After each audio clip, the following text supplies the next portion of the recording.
Halo, pada kesempatan kali ini saya Monica Sandiava dari SMA Kolese Loyola akan menjelaskan materi vektor untuk materi proyeksi ortogonal suatu vektor terhadap vektor lainnya.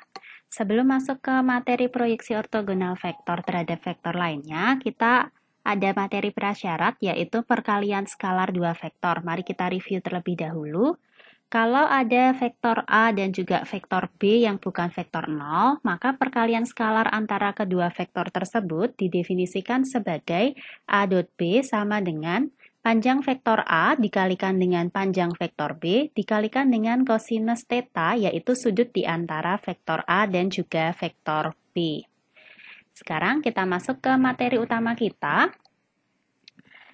Perhatikan, misalkan saya punya ruas garis OA, ini mewakili vektor A, dan ruas garis OB ini mewakili vektor B. Kemudian, sudut di antara vektor A dan juga vektor B saya notasikan sebagai theta. Lalu, proyeksi titik A pada OB itu tidak lain adalah titik C. Kita ingat lagi materi trigonometri. Perhatikan segitiga AOC ini adalah sebuah segitiga yang siku-siku. Kosinus theta itu adalah samping per miring, berarti sebesar OC kita bagi dengan sebesar miringnya adalah OA. Atau kita peroleh bahwa ini kalau kita pindah ruas, panjang OC tidak lain adalah panjangnya OA dikalikan dengan kosinus theta. Nah, besaran panjang OC tadi kita sebut sebagai proyeksi skalar ortogonal, atau secara singkat bisa kita sebut proyeksi skalar dari vektor A pada arah vektor B, karena dia posisinya A di sini kepada B. Jadi tadi bayangannya kalau ada cahaya di atas, dia disorot ke bawah, maka A ini kan akan diproyeksikan ke titik C. Oke, sekarang kita review lagi perkalian skalar. Rumusnya kan A dot B sama dengan panjang vektor A kali panjang vektor B kali kosinus theta. Maka kosinus theta bisa kita hitung dari A dot B, kita bagi dengan panjang vektor A kali panjang vektor B. Kemudian tadi dari gambar untuk proyeksi skalar, kira-kira sebagai berikut. Tadi sudah kita dapatkan kalau panjang OC, ini tidak lain adalah panjang OA, kita kalikan dengan kosinus theta.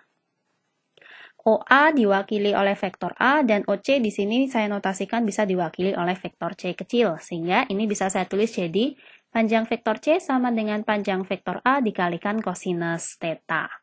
Kosinus thetanya sendiri kita lihat dari rumus perkalian skalar tadi, bisa kita substitusi menjadi A dot B dibagi panjang vektor A dikalikan panjang vektor B.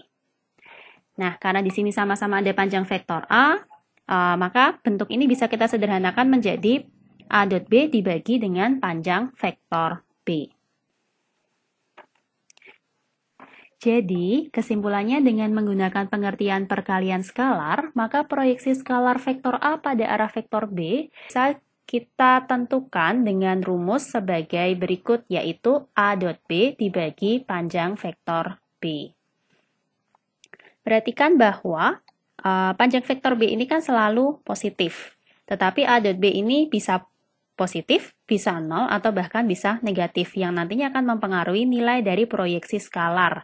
Jadi nilai proyeksi skalar itu bisa positif, 0, atau negatif, tergantung dari nilai A dot B, atau dengan kata lain tergantung juga dari besarnya sudut theta. Misalnya nih, kalau gambarnya tadi kan mengasumsikan dia ada di kuadran pertama gini ya, ini vektor A, ini vektor B, maka vektor C-nya kan ada di sini. Nah, ini nanti dia hasilnya akan positif.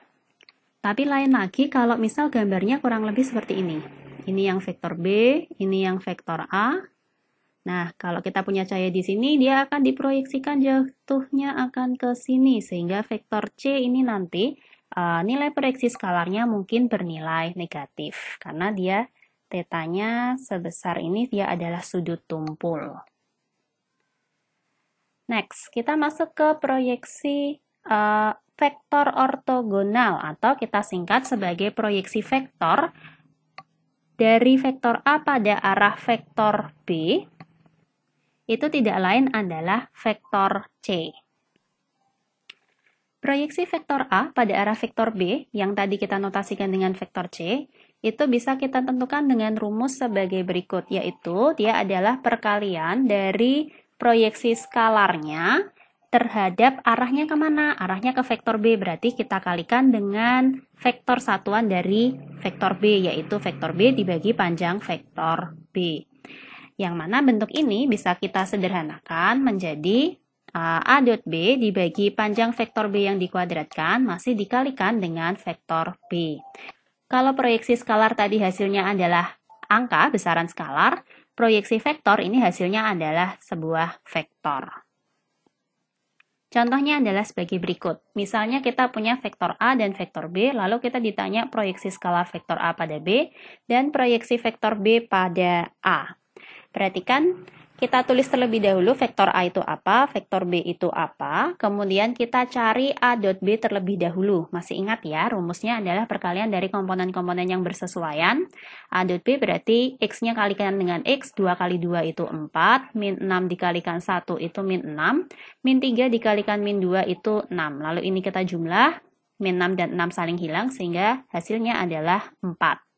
Selanjutnya kita cari panjang vektor A, yaitu akar dari 2 kuadrat itu 4, ditambah min 6 dikuadratkan itu 36, ditambah min 3 dikuadratkan itu 9. Yaitu akar 49 kalau kita sederhanakan menjadi 7. Selanjutnya untuk panjang vektor B berarti akar dari 2 kuadrat 4 ditambah 1 kuadrat 1 ditambah min 2 dikuadratkan 4. Atau ini adalah akar 9, hasilnya sama dengan 3. Proyeksi skalar vektor A pada B, itu rumusnya adalah A dot B dibagi panjang vektor B. A dot B itu 4, kemudian panjang vektor B itu 3. Jadi kita punya hasilnya adalah 4/3. Selanjutnya, proyeksi vektor B pada A.